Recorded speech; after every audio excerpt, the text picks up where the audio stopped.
Mulo adong nasalah wanang nahurak pambahenadki. Sayang jumaau, sayang jumaau, itu hasian. Sayang jumaau, sayang jumaau, itu nalagu. Tepuk tangan dulu dong. Anak hebat itu kan produksi kehidupan. Kalau anak itu tidak hebat, maka kehidupan itu tidak akan berarti. Sehingga kita punya janji satu hati. Apa itu? Dia adalah anak dari yang lahir darah daging Bapak Ibu. Dia juga adalah anak kami yang lahir dari darah kehidupan kami. Aku lagi susah hatiku ini. Emangnya kenapa hatimu susah? Itulah dia gak ngerti perasaanku. Mama gitu sudah lama dia tinggalkan aku. Ayahku sibuk dengan kerjaannya. Aku gak bisa tidur.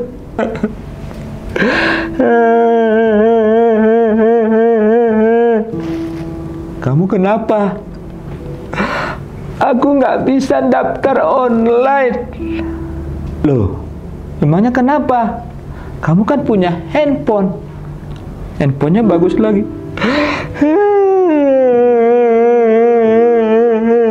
Tak ada lagi tangisan di waktu itu. Itu judulnya. Keren banget. Buat tepuk tangan tak dong. ada lagi tangisan di waktu itu. Enggak ada lagi kesedihan di waktu itu. Ini anak SMP 38 ini kalian punya kepala sekolah keren kayak gini, gimana sih rasanya? Ngebahas ringan, profil tokoh inspiratif, ngerepotin. Assalamualaikum, selamat sore warga kerepotan. Welcome back to Ngerepotin bareng Ali Amanda Anwar. Hari ini seperti biasa di studio Ngerepotin kita selalu mengundang tokoh-tokoh yang inspiratif. Tapi kali ini Ali nggak mau spill siapa yang datang, karena Ali pengen pastiin kalian udah subscribe channel ini dan kalian tekan tombol loncengnya. Jadi kalian nggak ketinggalan sama notifikasi terbaru dari kita. Nah, ini buat kalian-kalian yang suka sama video ini, kalian boleh like dan kalian share ke segala penjuru sosial media kalian. Dan buat yang udah subscribe, Ali ucapin terima kasih. Semoga habis nonton video ini tiba-tiba ada yang traktir kopi ya. Oke, hari ini di studio Ngerepotin kita kedatangan seorang kepala sekolah dari SMP Sekolah Penggerak ya, Sekolah Penggerak SMP Negeri 38 Medan. Nah, sebelumnya beliau ini juga adalah kepala sekolah di 7 SMP negeri lainnya di Kota Medan. Karena beliau ini orangnya kreatif banget ya, jadi nggak salah kalau beliau ini mendapat prestasi dalam bidang praktik inovasi belajar. Langsung aja kita sapa di studio kita, ada Dr. Andes Jamal Hussein Harahap, MPD. Halo Bapak. Halo. Assalamualaikum. Waalaikumsalam. Selamat sore Bapak. Sore Mbak. Bapak gimana kabarnya hari ini? Sungguh indah si kain batik. Oke. Batik dibawa ke Kota Pinang. Ahoy. Hari ini kabarku baik. Ahoy. Hatinya juga sangat senang. Oke. Ini Bapak Seraja Pantun ya. Pak, ke pasar malam bermain-main. Makan gulali, manis rasanya. Selamat datang ke studio Ngerepotin. Buat Pak Jamal yang ganteng orangnya. Burung nuri, burung cendrawasih. Ahoy. Aku ucapkan terima kasih. Terima kasih Pak Jamal. Ini ada deg-degan deh ininya, balesnya. Pak, 2-3 lompat kanguru. Pak Jamal, angkat aku jadi muridmu. Oke, siap. Bapak nih, kita dipanjangin pantunnya, kita jadi palang pintu nanti Palang Pak. pintu. Diajakin buat kondangan. Ya, ada apa-apa berbagi kebaikan. Berbagi kebaikan. Ya. Bapak, hari ini kita mau ngobrol apa nih Pak? Serunya nih Pak, ngobrol apa ya? Karena ini masih tahun ajaran baru, sekolah-sekolah pada asik ngurus anak-anak murid. Oke. Kita perlu juga ngurus orang tua hebat untuk anaknya yang hebat. Oke. Orang tua hebat untuk anaknya yang hebat. Iya. Tapi Pak, Ale penasaran soal anak hebat ini Pak. Kenapa kita harus ngobrol soal anak hebat Pak? Anak hebat itu kan produksi kehidupan. Kalau anak itu tidak hebat, maka kehidupan itu tidak akan berarti. Bagaimana anak hebat itu bisa berarti? Tentu dari orang tua yang hebat. Tapi anak hebat ini apa nih Pak? Anak hebat itu yang pertama, dia bisa tumbuh dan berkembang sesuai potensinya. Nah, yang kedua, anak hebat itu dia bisa mewarnai hidupnya dengan apa yang dia miliki. Sesungguhnya anak yang hebat, yang bisa hidup dalam hebatnya adalah anak yang dia berkembang dengan potensinya, berkembang dengan bakatnya. Saya nih bisa nyanyi nih, bisa nyanyi. Mulu adong nasala wanang nahurak pambahe nadki sayang jumaau itu hasian sayang jumaau itu nalagu. Tepuk tangan dulu dong. Saya ingin katakan begini, anak hebat itu adalah anak yang lahir dan tumbuh dari bakatnya. Kalau dia tidak bisa bernyanyi, dibawa ke alam bernyanyi, dia akan mati, dia tidak akan berkembang. Maka seorang guru, seorang tua harus tahu dia anaknya itu potensi apa yang perlu dihebatkan. Bakatnya apa nih ya Pak ya? Ini. Tapi Pak, emangnya ada anak yang nggak hebat Pak? Bukannya semua anak itu terlahir hebat Pak? Mindset itulah yang kita rubah. Selama ini anak hebat itu hanya disebut anak yang cerdas, pintar. Padahal anak hebat itu adalah anak yang bisa tumbuh berkembang sesuai bakatnya. Tidak ada anak yang tidak hebat. Maka kurikulum Merdeka yang saat ini didesain untuk mengembangkan seluruh potensi anak yang ada di sekolah itu. Kalau di sekolah kita misalnya ada 1.107 siswa, kurikulum itu bisa mengakomodir semua potensi anak. Jadi nggak ada anak yang bodoh. Ya, ikan diajak terbang dia tidak akan bisa, tapi diajak berenang dia bisa, karena memang komunitas potensi ada di situ. Berarti semua anak-anak sebenarnya hebat. Tergantung mereka bisa nggak menemukan potensinya. Iya, ya? itu. Pak, ini Alia jadi penasaran ini. Untuk meng-create anak-anak hebat kan Pak. Ini apa langkah-langkah yang udah Bapak lakukan di SMP 38 Pak? Pertama, apa itu? Harus terkoneksi dengan orang tua. Kenapa? Anak itu hebat, sudah ada modalnya dari rumah. Itulah dia ayah dan bunda. Berarti sekolah harus punya hubungan yang baik, serta kontinuitas berkumpul membahas dan bicarakan anak itu. Makanya kita pernah buat kegiatan untuk bisa konsisten bertemu dengan orang tua. Nah, itu langkah yang pertama. Langkah yang kedua, sekolah harus menyiapkan program atau panggung atau wadah yang mengembangkan minat dan bakat itu, sehingga tumbuh dan berkembang. Jadi di sekolah disediain itu Pak? Disediai. Hasil asesmen tadi yang dari awal udah kita petakan tadi, oh ini kita harus buat ini. Berarti kita butuh wadah pengembangan bakat seni main gitar.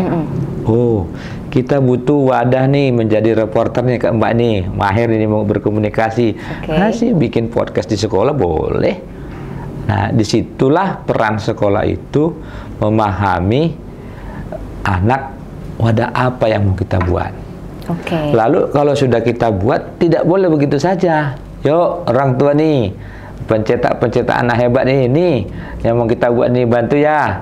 Nah, kami buat di sini, bantu dari sana. Ibu buat dari sana, kami dorong dari sini. Sinergi ya Pak ya, orang tua sama sekolah sama-sama ngebantu untuk menciptakan anak yang hebat ini Pak. Itu makanya di tahun ajaran baru ini perlu kita melibatkan orang tua di awal, sehingga kita punya janji satu hati. Apa itu? Dia adalah anak dari yang lahir darah daging Bapak Ibu. Dia juga adalah anak kami yang lahir dari darah kehidupan kami. Keseharian kami bersama dia, keseharian yang lain bersama Ibu. Jadi kita punya sama-sama anak yang lahir dari darah daging, orang tua kandungnya. Anak yang lahir dari darah kehidupan adalah guru yang membingkai kehidupannya bermakna dengan keterampilan, sikap, dan pengetahuan. Seperti itu. Jadi Bapak ini memang deket banget berarti sama siswa-siswa dan sama orang tua siswa ya Pak ya? Jika ingin menumbuhkan kehebatan anak, dekatkan dengan hati.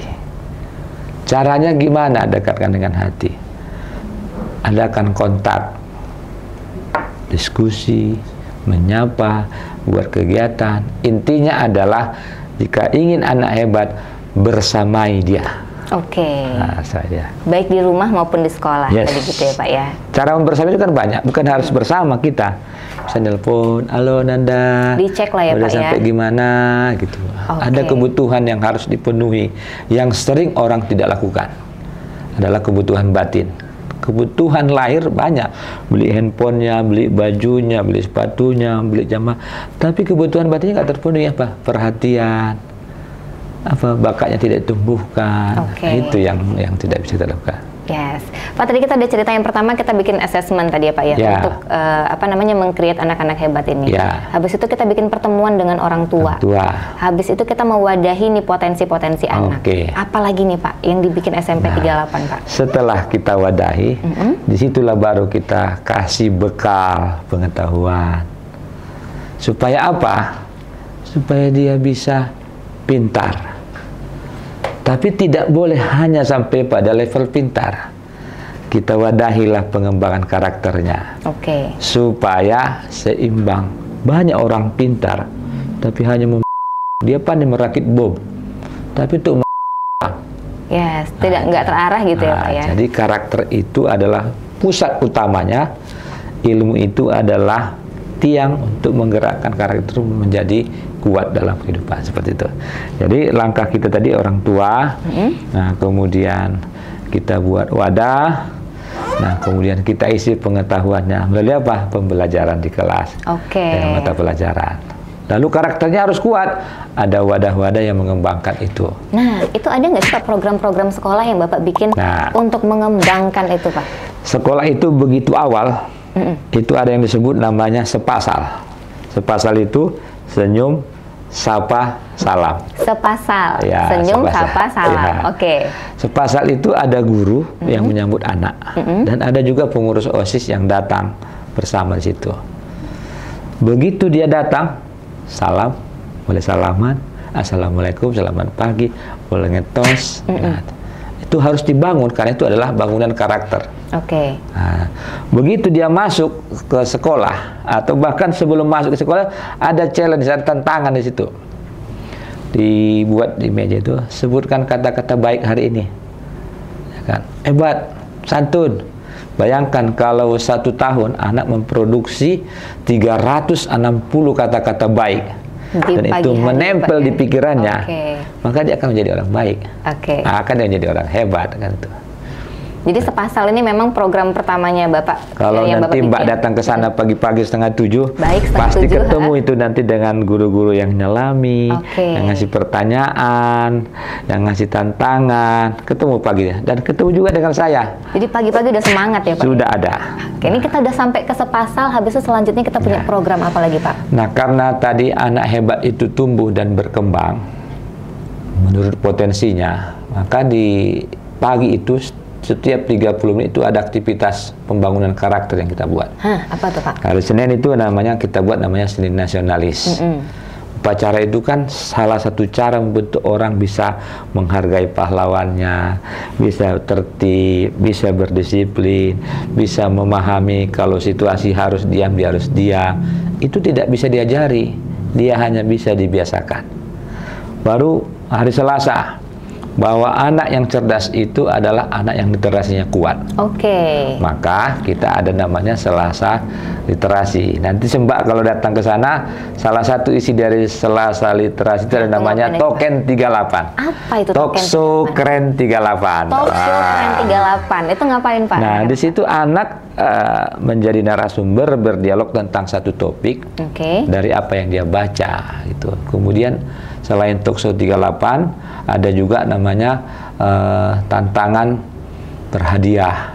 Itu masih di hari Selasa tuh? Ada. Dia membaca sebuah cerita, minta sebuah informasi, lalu dia akan buat pertanyaan. Siapa nih yang bisa merangkum 3 poin dari apa yang saya bacakan? Menunjuk, langsung lari, dia simpulkan, dikasih hadiah. Oke, hadiahnya apa itu tuh, proses. Nah, seperti itu. Hadiahnya apa tuh, Pak? Hadiahnya yang selalu mengedukasi. Kadang kita kasih pulpen, lalu ada instruksinya. Dengan pulpen ini tulislah cita-citamu, harapanmu apa gitu. Dia ada kata-kata motivasi. Tidak hanya gitu ngasih aja, kita kasih ada edukasinya. Kemarin kita kasih bendo. Ada 38-nya situ. Oh iya. Apa yang ingin kamu harapkan dari SMP 38? Oke. Nah, selain token 38 tadi, ada juga tantangan bertanya tadi. Kemudian ada games literasi. Games literasi. Ini banyak soal literasi kayaknya sekolah Bapak ya. Karena literasi itu adalah kecakapan pemahaman. Banyak orang baca, tapi dia nggak paham. Contohnya nih, dilarang parkir di sini. Parkir juga dia. Yes. Dia bisa baca, tapi dia nggak bisa paham. Literasi itu adalah kontennya pada pemahaman. Baca bandel, tapi tidak paham. Jadi makanya Bapak pengen bikin konten literasi itu di sekolah supaya anak-anak nggak cuma bisa baca doang, tapi bisa paham sama apa yang dibaca gitu. Karena literasi itu adalah bagian dari upaya membuat dia hebat. Pandai dia main gitar, dia kan harus baca. Gimana kunci-kuncinya, gimana cara supaya saya mendapatkan uang dari main gitar ini dengan cara-cara yang bagus, kan seperti itu kan. Nah, jadi dikasih kemasan itu. Oke. Apakah semua itu harus cakap literasi? Jawabannya iya. Harus ya, Pak ya. Tapi cakapnya beda-beda. Ada loh anak kita yang nulis buku, namanya Keisha. Keisha. Oke. Ini bikin buku apa Keisha? Dia sudah nulis buku, cerpen gitu. Tapi memang hebatnya di situ. Jadi kita dorong hebatnya itu. Tapi kemasan literasinya ada yang lain nggak Pak selain apa namanya anak-anak bikin buku gitu? Ada satu lagi. Apa tuh? Namanya buku imajinasi. Buku imajinasi. Jadi setiap anak itu ada punya buku. Tapi kita nggak jilid, buku tulis saja. Tapi dia sampul, dia tulisnya buku imajinasi. Setiap hari, setiap wajib dia menulis. Mau gambar, mau pantun, mau puisi, pokoknya dia tulis itu dengan tanggal-tanggalnya. Nah, ada yang saya lihat gini Mbak kemarin. Dicoret-coretnya gini aja, coret-coret aja. Marah gurunya, kenapa kau nggak nulis? Lalu pas ada saya situ, jangan salahkan. Dia nyoret-nyoret ini ingin mengungkapkan perasaannya yang sedang lagi gegana. Galau, gelisah, dan merana. Galau, gelisah, dan merana. Baik, oke. Ya, kenapa? Itu tadi orang tuanya nggak nafkahi batinnya, ditinggali kerja, nggak ditanya-tanya. Itu dia. Jadi disampaikanlah di situ, gitu ya. Ada wadahnya buat anak nyampein isi hatinya ya Pak ya. Ya. Pak, ini Bapak banyak banget bikin kegiatan literasi di sekolah gitu. Ya. Ini apakah karena ini makanya Bapak bisa menjadi salah satu sekolah yang mendapat sekolah penggerak aja. Bukan sekolah penggerak aja nih Pak. Ini Bapak ini menjadi salah satu sekolah dengan aktif literasi dari Nyala Malaysia. Oke. Jadi terkait dengan bagaimana membuat anak hebat, kita mewadahi melalui GSMB. Apa itu? Gerakan Sekolah Menulis Buku. Oke. Dan ini kita bekerja sama dengan Nyalanesia. Dan setiap tahun kita memproduksi buku ber-ISBN. Di mana penulisnya itu ada anak, ada guru, ada mandiri. Dan kita daftar bukan sekadar ditulis, mereka nyeleksi juga tulisan-tulisan kita itu. Oh, jadi nanti mereka yang terbitkan? Ya. Oke, jadi kolaborasinya begitu ya Pak dengan Nyalanesia ya Pak ya. Terpilih sebagai salah satu sekolah yang aktif literasi. Bener banget berarti nih ya Pak ya. Jadi Pak, kemasan literasi ini apakah cuma dari menulis aja atau ada cara lain kah dengan cara storytelling atau apa gitu Pak? Ya, literasi itu kami kembangkan, ada kalau nanti Mbak datang ke sana ada namanya live musik. Live musik. Ada panggung live musik yang kita siapkan di situ. Artinya anak bernyanyi, dia kita suruh menginterpretasi syair-syair lagu yang dinyanyikannya, tapi kita pilih lagu-lagunya yang mengedukasi. Sana kita siapkan, nanti Mbak bisa nyanyi sana. Oh wow, jangan Pak. Nah, jadi ternyata anak itu juga nyanyi bisa. Ada yang bidang lagu pop, lagu bahasa Inggris, lalu kita tanya, apa nih pesan yang diharapkan dari lagu ini. Oke. Tentu dia akan baca dulu, dia akan maknai dulu, pahami dulu ya Pak sehingga ya? dia menyampaikan pesan itu. Oke. Nah, seperti itu. Jadi memang semuanya dibikin kemasannya yang anak-anak suka. Dari tulisan, dari musik. Dari ada musik. lagi nggak Pak cara lain Pak? Kemudian ada yang kita sebut namanya ranking 1. Apa itu? Ranking 1 itu adalah sebuah game edukasi. Anak-anak itu berlomba, kita ajukan pertanyaan sampai kita siapkan sampai 100 itu. Nanti diajukan pertanyaan, dijawab. Yang salah itu minggir. Sampai pada akhirnya hanya satu orang yang tersisa.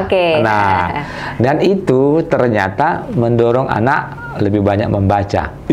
Minggu depan ini ada pasti pertanyaan nih. Nah, itu. Dan temanya kita bangun. Oke, udah tahu nih temanya apa nih minggu depan. Dia akan cari itu. Karena sudah ada hadiah di sini. Udah kepikiran hadiahnya juga. Hadiah. Walaupun sebenarnya itu harus kita delete itu. Bener, tapi itu kan reward ya Pak ya. Anak-anak pasti senang juga ya kan. Pak, tapi ada dengar-dengar nih dari berbagai macam informasi dari luar sana.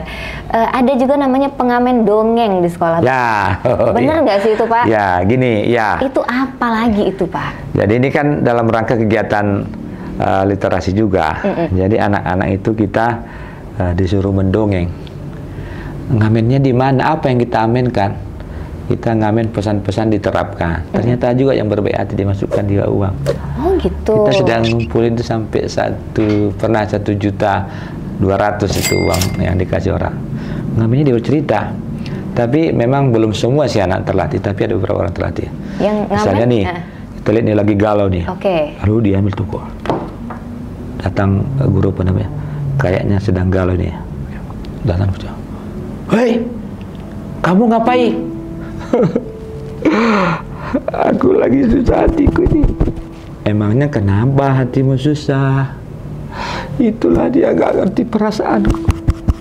Mama gitu sudah lama dia tinggalkan aku. Ayahku sibuk dengan kerjaannya. Aku gak bisa tidur. Lalu kamu ngapain? Entahlah, gak tahu lagi. Nah, begitu itu kita kemas cerita itu. Orang yang kita lihat lagi galau, dia akan tersindir sendiri. Dia akan berhenti. Dia lihat kita, senang hatinya, berempati dia. Oh gitu. Gitu. Jadi entrepreneurnya ada di situ. Itu nggak cuman nyampein pesan, ngamen tapi dongeng ada, itu seperti itu kita. Tapi ngamen siapa Pak? Anak-anak bersama guru. Gitu. Ada anak-anak yang kita latih, mana yang punya potensi bakat bercerita, storytelling, itu yang kita latih. Itu yang saya bilang tadi, anak hebat itu kita tumbuh kembangkan minat bakatnya, kita beri wadah, dia akan hebat. Jadi yang main anak-anak sama guru-guru. Yang latih siapa Pak? Guru ada situ. Ada gurunya juga yang ada melatih. Gurunya. Saya termasuk ikut. Bapak termasuk yang melatih juga. Ini kayaknya Bapak multi talent banget ini ya. Kebetulan kan saya memang bidangnya di bidang sastra. S1 saya memang sastra, S2 gitu. S2-nya juga sastra. S3-nya yang juga sastra anak gitu. Jadi memang dekat banget sama literasi ya Pak ya? Ya, bagi saya literasi itu adalah bukan soal banyak yang dibaca. Bagi saya literasi itu adalah kemampuan pemaknaan terhadap sesuatu, baik yang dibaca, yang terjadi, yang dilihat, yang didengar. Jadi harus connecting semua. Pernah nggak Mbak dengar gini? Ada seorang mak-mak manjat anaknya gini, bagus, naik terus, naik, turun dia. Ternyata anak itu bisa memaknai pesan kita. Kita suruh naik, malah dia turun. Kenapa? Kecakapan literasi ininya kuat, pemaknaan literasinya kuat. Ini minum, dirapatkannya giginya. Tapi dia nggak minum. Dia tahu bahwa ini jangan diminum gitu. Sampai segitunya pemahaman Pak ya? Itu hanya tumbuh kalau Allah bisa karena biasa. Allah bisa karena biasa. Pak, tapi ini seru banget, kayak ada program pengamen dongeng ini kan Pak. Bapak jadi salah satu pelatihnya ya kan. Ini Ale penasaran kan, Ale bukan anak SMP 38, jadi nggak bisa ngeliat Bapak pas lagi jadi pengamen dongeng. Boleh dong Pak, kasih ke warga-warga kerepotan Pak. Sedikit aja pas Bapak jadi pengamen dongeng Pak. Saya ambil temanya yang ada ya.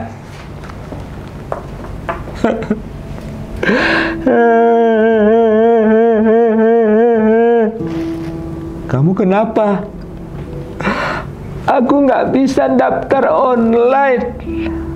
Loh, emangnya kenapa? Kamu kan punya handphone. Handphonenya bagus lagi.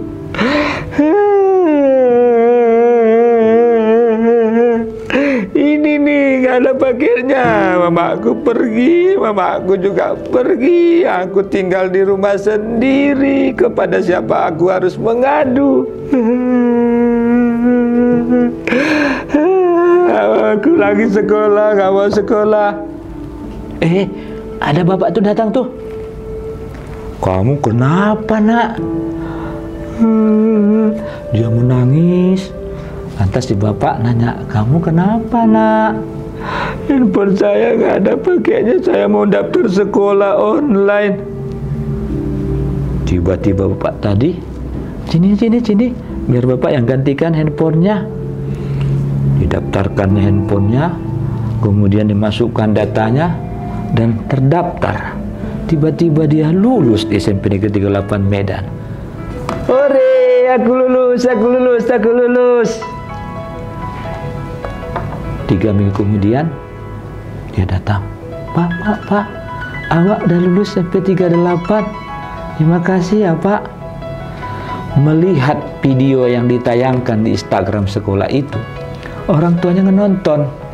Akhirnya ayah dan bundanya tadi datang ke sekolah dan mengatakan, Pak, maafkan saya, Pak. Saya akan mengubah cara saya membimbing anak. Saya tidak lagi mementingkan pekerjaan terlalu banyak. Ternyata anak saya butuh kebutuhan hidup batinnya, Pak. Sampai pada akhirnya si anak tadi berhasil dengan orang tua hebatnya, sekolahnya berhasil dengan hebatnya.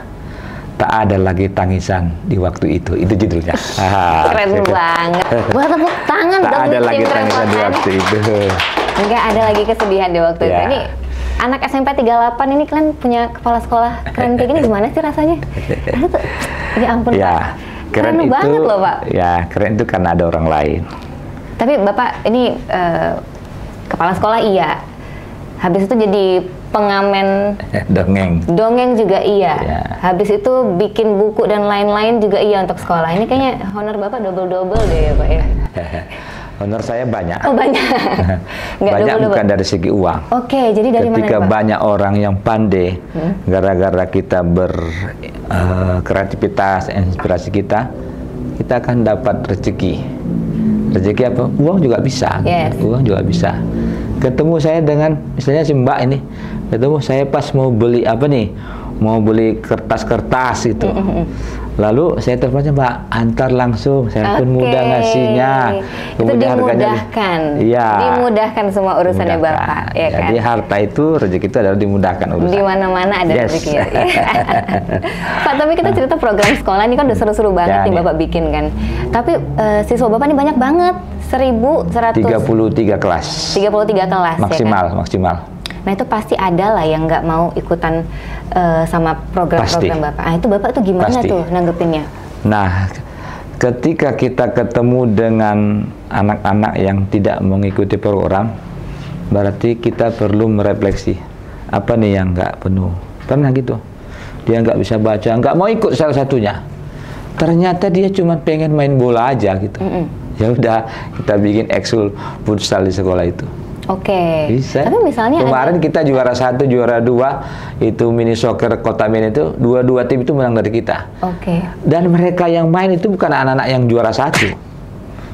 Nah, tapi main dari ranking kalau dari nilai akademiknya itu mereka dia yang biasa. Gitu. Nah, seperti itu. Tapi memang mereka punya potensi di bidang yang lain gitu ya Pak ya.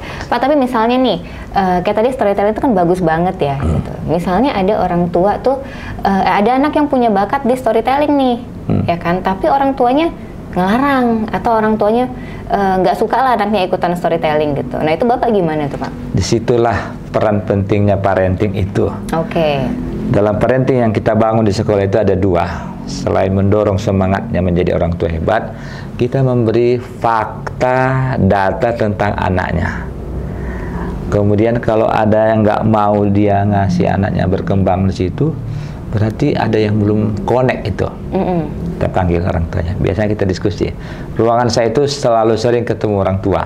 Tamunya silih berganti sering ketemu setiap orang hari tua. ya, Pak? Ketemu air mata, ketemu ketawa-ketawa, ketemu macam-macam seperti itu. Oke. Nah, itu. Jadi memang harus orang tuanya harus tahu dulu ya. Jadi orang kalau tua harus sering ketemu dengan sekolah, baik melalui guru, kepala sekolah, parenting bersama. Kalau tidak, kita tidak akan memahami anak secara utuh. Oke. Tapi itu kan berarti Bapak caranya tadi panggil orang tuanya lah gitu ya, ngasih tahu nih anaknya punya bakat ini gitu. Ya. Nah tapi kalau misalnya bakatnya anak ini ternyata fasilitasnya nggak ada di sekolah, misalnya kayak dia suka balet gitu Pak. Ya. Nah itu gimana tuh Pak? Punya bakat di bidang itu tapi di sekolah tuh nggak ada fasilitasnya gitu Pak. Ya, asesmen itu kan gunanya bukan hanya sekedar mendata, ya kan? Begitu ada data itu ternyata aset kita tidak mendukung. Nah, ini saya ambil contoh nih.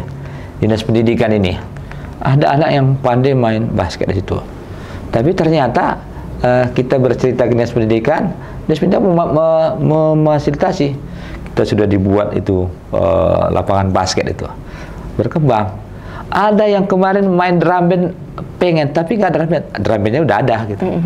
Nah, jadi ternyata curhat kita ke pemerintah, ke negara itu ketika berbasis data, negara pasti bantu. Dinas Pendidikan sudah banyak memberi bantuan sama kita.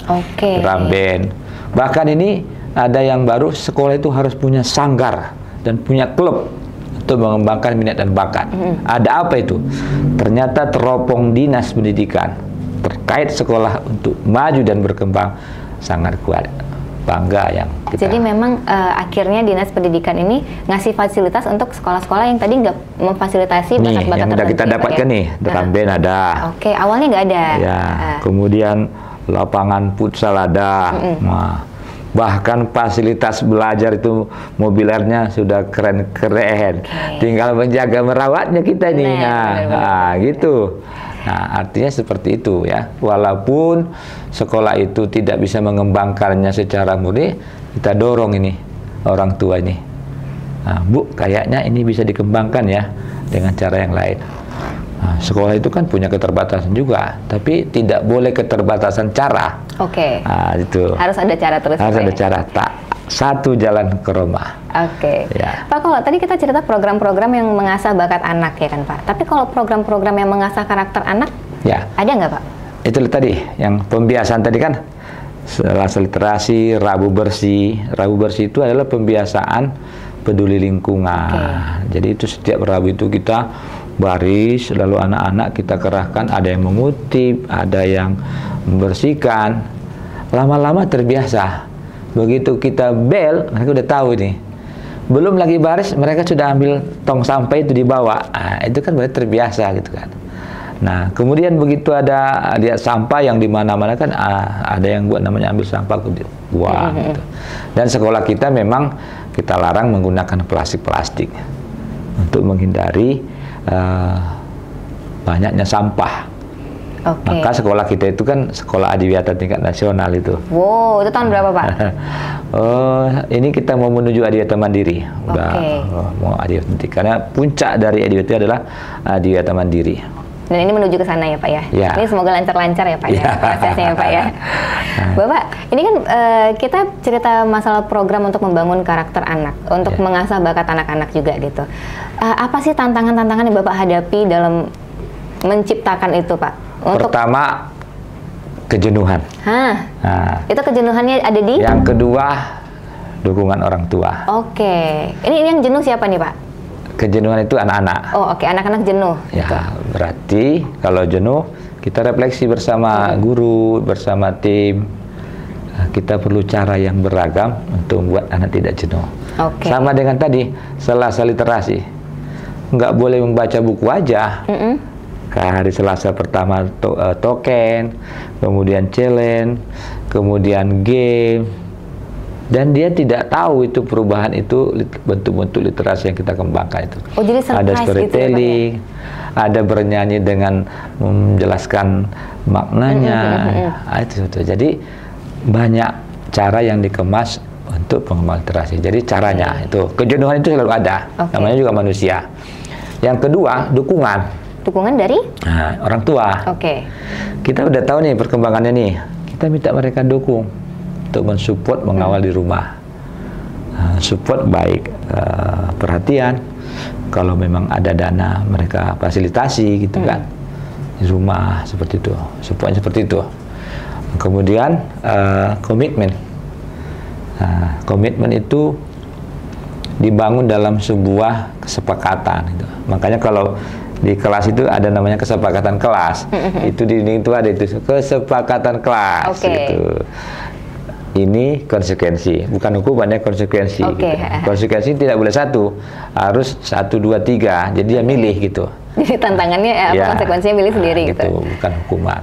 Pak, tapi kalau kita balik dikit tadi kan tantangannya adalah tadi Bapak merasa jenuh. Anak-anak kita harus bikin inovasi baru terus ya Pak. Apalagi sekarang anak-anak tuh lebih suka nonton reels gitu ya kan daripada membaca mungkin. Terus habis itu kayak dukungan orang tua gitu. Nah, gimana kalau ada orang tua? Gimana kalau ada anak-anak yang nggak ada orang tuanya? Gitu? Nah, saya mau berkisah nih. Ada anak kita tadi yang udah tamat nih, yang pandai main gitar itu. Dia sebenarnya tidak tinggal bersama kedua orang tuanya.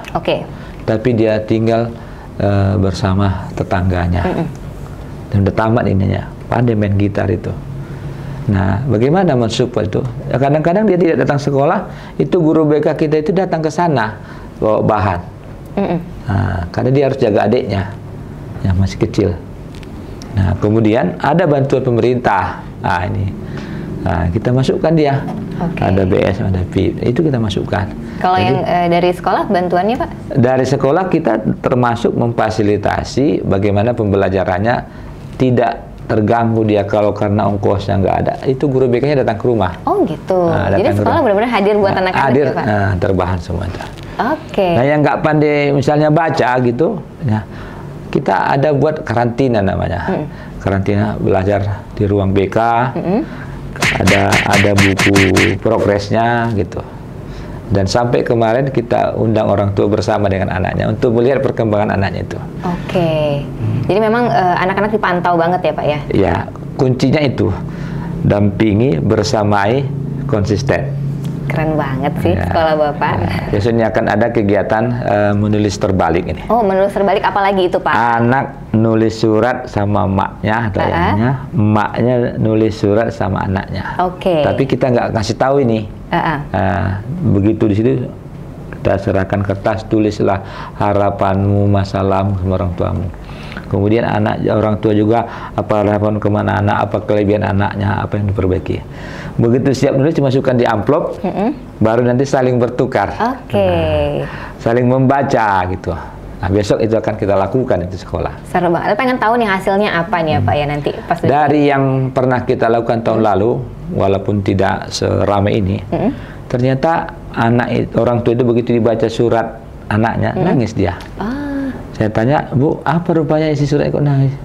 Iya Pak, anak saya ternyata pengen dia kalau ada kebutuhannya itu diikuti, padahal bukannya mahal-mahal, ganti sepatu, walaupun dinas pendidikan itu ada ganti sepatu nih, mantap kali nih.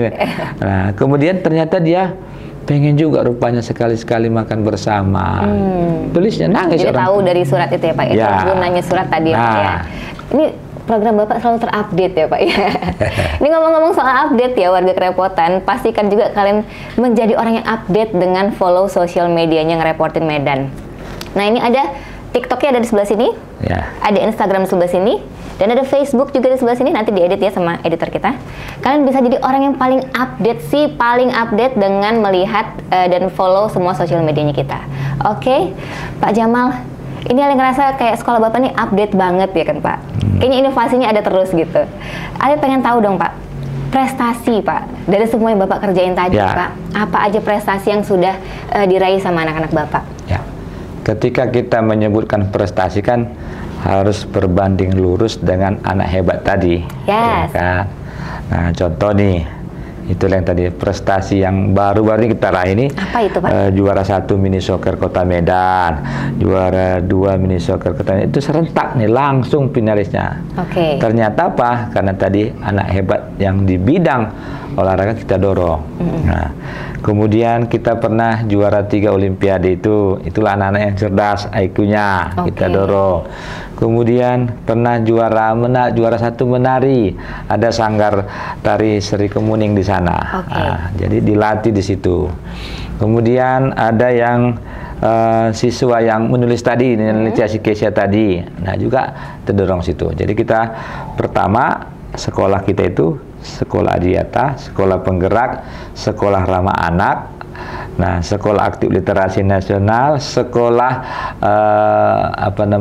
kependudukan, dan kita buat pojok-pojoknya di situ. Prestasi siswa itu ya ada piala-piala di situ banyak ya, bola, akademik, musik. Nah, yang belum saya harapkan itu anak itu pandai berjanji. Kenapa saya pilih gitu? Sekarang kan kalau ada orang pesta, tepung tawar kan menggunakan marhaban kan. Kalau pemain marhaban itu menggunakan rata-rata oma-oma nih, minyak kayu putih, minyak wanginya. Kenapa kalau yang anak SMP kita solek dia, lalu pandai dia marhaban, itu mungkin akan lebih jauh lebih menarik. Seru banget nih, tiba-tiba melihat peluang kreativitas. Tiba-tiba ada anak SMP marhaban ya kan di tangan Pak Jamal ya kan. Pak Jamal ini mau terima kasih banget loh buat Bapak sudah sharing ke kita tentang program-program keren yang udah Bapak bikin, udah sharing juga tentang kendala-kendala yang Bapak hadapi dan ketangguhan Bapak menghadapi semua itu ya Pak, untuk mencetak anak-anak hebat untuk Indonesia Pak. Terima kasih banyak waktunya loh Pak Jamal. Dengan satu kata, apa itu Pak? Semangat belajar, tak pernah berhenti. Semangat berkolaborasi, jangan lupakan. Semangat berbagi, pastikan selalu ada setiap waktu. Itu dari Pak Jamal. Pak Jamal sehat-sehat terus ya Pak ya. Siap. Kita ketemu lagi next time ya Pak. Yes. Buat warga-warga kerepotan ini, kita udah ngobrol dengan Pak Jamal. Semoga obrolan kita ini menginspirasi ya buat kalian semua. Dan ini ada juga pengen ngingetin ke kalian nih.